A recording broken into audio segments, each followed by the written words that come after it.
So yan mga kaibon at mga kabalaybay, for today's video ay itatopic natin is yung isa sa mga tanong nung isang customer na nag-inquire sa Petranspo ng ibon.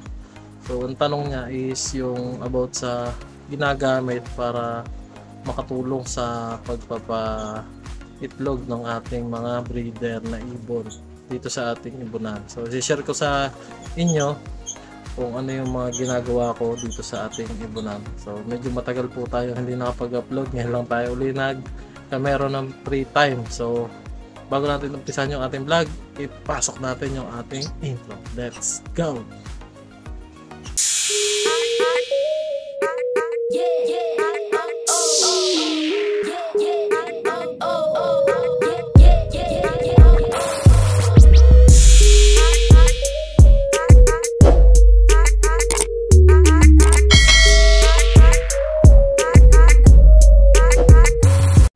So yun, good day sa inyo mga kaibon. Andito po tayo ngayon sa ating ibunan at itatakil natin is yung about sa ginagamit kong mga vitamins at sinasama ko sa mga pakain ng aking mga African lovebirds dito sa ating ibunan. So unahin po muna natin itong isa nating sinasama sa patukan ng ating mga ibon, no? So ito po, successor pellet. Nakakatulong to para makapagpa-boost yung ating mga hen na mga itlog dito sa ating ibunan. So ang pagbibigay ko po nito ay sinasama ko sa patuka nila.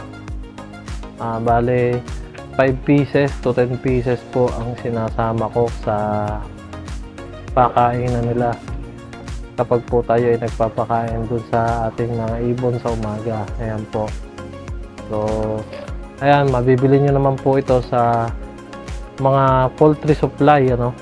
Meron po nito, sabihin nyo lang successor pellet o di kaya yung isa pang brand ng pinapakain din sa manok. So ito po ay pang inahin, o sa African lovebirds naman po ay hen. Yan, ito successor pellet. Kakabili lang din po natin ito ngayon. At ang sumunod naman po ay itong dalawang ito. Ayan, mga kabalaybay, mga kaibon, Bitmin Pro at Egg 1000. So yan, kung nandito ka ma'am sa aking YouTube channel, ito na po yung iyong katanungan. So ito po ay based lang sa aking experience at sa mga natatanong ko sa mga kaibigan breeder, no? So kung gusto nyo pong gayahin yung aking sasabihin dito sa video na ito ay nasa inyo na po yun. O kung may gusto rin kayong sariling portion nyo na pagbibigay na ito ay kayo pa rin po masusunod. Ayan. So unahin muna natin itong Bitmin Pro. Ayan. Bitmin Pro, ang pagbibigay ko po na ito ay alternate. Ayan. Sa ating ibunan, ito po ay nilalahok sa tubigan. Ayan, katulad po na inyo nakikita dyan sa ating cage. Kung halimbawa po ay nagbigay ako ng Bitmin Pro ng Monday, ayan, so ang susunod na po na itong bigay ay Wednesday. Tapos po ang pagbibigay nito ay kung meron kayong 1.5 liters na tubig ay a teaspoon lang po ang ginagawa kong pagtitimpla. So kapag po nakapaglagay naman na kayo sa 1.5 nito, nakapag-dissolve na kayo nito sa tubig, ay kakalugin nyo naman po para mahalong mahalo siya doon sa tubig. And then pag natapos po yun ay yung pag naglagay naman kayo sa painuman ng ating mga alagang ibon ay ang sa akin naman po 4 to 6 hours lang yung aking pagbibigay na ito. So ibig sabihin po, kung nagbigay ako ngayon ng 6 ng umaga sa painuman nila ay 10 AM ay inaalis ko na po yung hinaluan ko na ito o nilagyan ko ng painuman na Bitmin Pro. Kasi po ito ay based sa aking experience ay para siyang napapanis, nag-iiba yung amoy. So yun po ang may bibigay kong gap sa inyo na yung pagbibigay na ito o yung oras lang na pwede itagal na ito. 4 to 6 hours po mga kaibo, mga kabalaybay. Bitmin Pro alternate po. Kung nagbigay ako na ito ng Monday, Wednesday na sunod. Ayun, ganun po.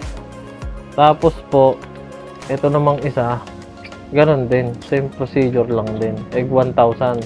So ito naman ay nakakatulong sa pagbubus din ng pagitlog ng ating mga alagang ibon o mga breeder natin sa ating ibonan. So kung nagbigay ako ng, for example, Monday din, then Wednesday na po yung susunod nun na pagbibigay. 4 to 6 hours lang din po ang ratio ko ng tinatagalang pagpapainom na ito sa ating ibonan. Tapos inaalis ko na rin po agad. So pagkatapos nun mga kabalaybay, mga kaibon, ay pinapalitan ko na po ng tubig. So kaibon, paano kung halimbawa dalawang vitamins, paano schedule ang ginagawa mo sa pagbibigay niyan? Bitmin Pro egg 1,000. So ganito naman po ang ginagawa ko mga kaibon. Kung halimbawa nagbigay ako ng Bitmin Pro ng Lunes, after 4 to 6 hours tatanggalin ko, papalitan ko ng tubig. Sa Martes ay puro tubig lang. Ayan po ang gawa ko mga kaibon. Sana po ay malinaw sa inyo. So nagbigay tayo nito ng Lunes, 4 to 6 hours aalisin, then papalitan ng tubig. So, sa Tuesday puro tubig lang. So pag natapos yon, Miyerkules naman, ito naman ang sinusunod ko, si egg 1,000. Same procedure, 4 to 6 hours.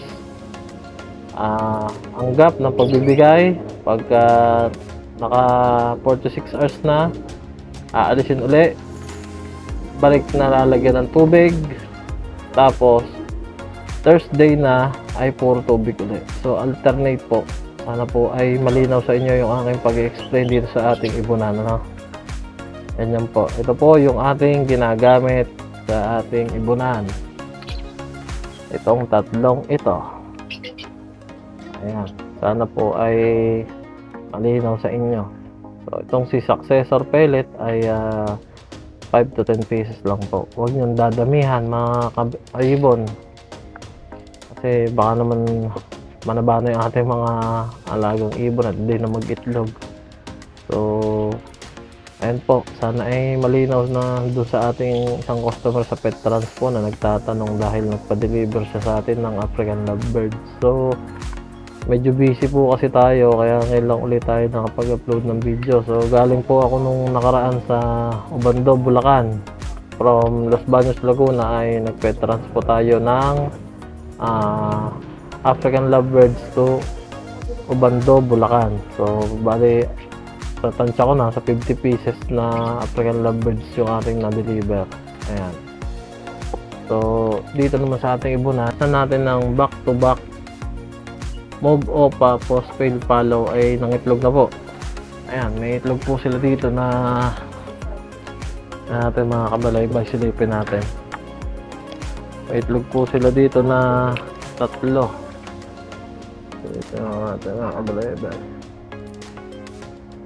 Ayan po yung ating parisan ng Mauve.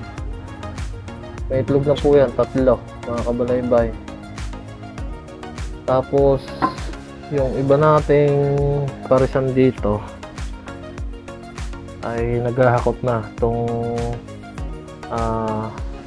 mga blue pail natin tsaka pail post opa natin, yung green pail post opa. Tapos dito naman po yung ating anong ba nandito, yung bio opa. Tapos dito naman yung ating back to back blue, OPA, split dilute, post-fail follow. So, yan. Tapos ito po, yung update naman sa ating pinagpapares na MOV OPA at post-fail at yung par blue OPA post-fail, split fail natin ay ayan po, nagpares na agad sila. Ayun, kita nyo naman mga kabalaybay, nagtatabi na, hindi na nag-aaway.